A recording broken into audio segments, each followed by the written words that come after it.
Hey everybody, Rich Wilkerson here, and welcome to That's Rich. Some of you know that in the second week of January 2024, I entered with my dear wife Robin the University of Miami Sylvester Cancer Center for stem cell transplant.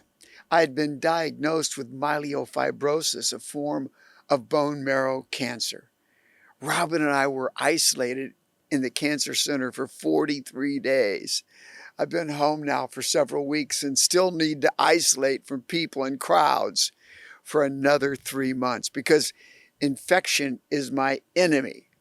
During this time, I lost weight and muscle tone, and to be honest, I have felt pretty weak. So in order to fight my weakness, I've been praying, and I felt like the Lord wanted me to give you a great encouragement on a regular basis. And we'll just see how it goes. It's called, like I said, That's Rich with Rich Wilkerson. Today's session is entitled, Meekness Isn't Weakness. The Bible says in Numbers 12 and verse 3, Now the man Moses was very meek above all men which were on the face of the earth. That's Old Testament. Now let's look at the New Testament. Jesus said in Matthew 5 and 5, Blessed are the meek, for they shall inherit the earth. Notice that the Old and New Testament both reference the word meek, and each have a word in common, and the word is earth. Moses was the most meek man on the earth when he lived, and Jesus said the meek will inherit the earth. So here on earth, one nation fights against another nation to take their land. The people of both lands usually have almost no say in the matter because these wars are decided by higher ups behind closed doors, if you know what I mean. However, no matter how powerful one nation or another nation may be, the Bible says the meek will inherit the whole earth. When we think of meekness, we sometimes think of a person who has no power or muscles or, like me right now, is weak and flabby. But that's not the meek that Jesus was talking about when he preached the Sermon on the Mount. No.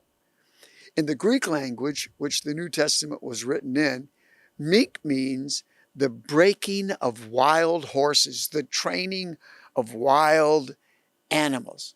Imagine a wild horse and all that fire and passion, that spirit and all that energy coming under control as a result of the taming training classes.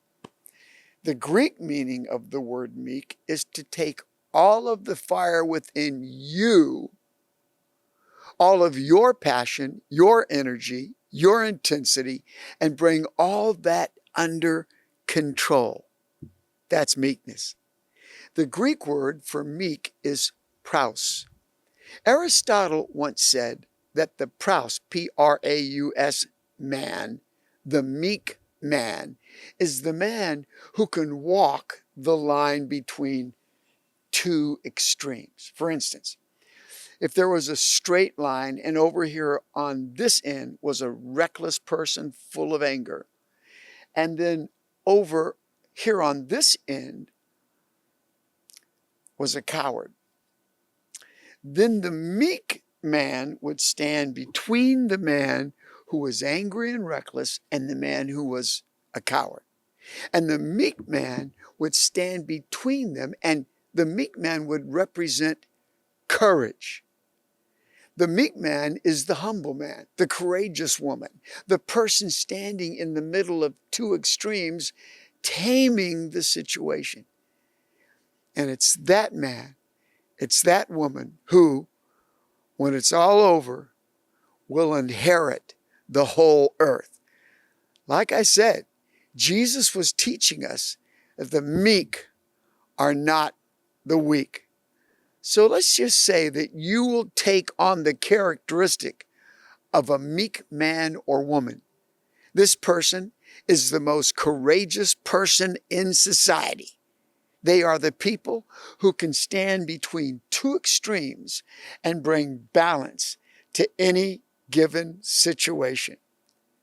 If that is the person you believe God is calling you to be, welcome to the world of the meek.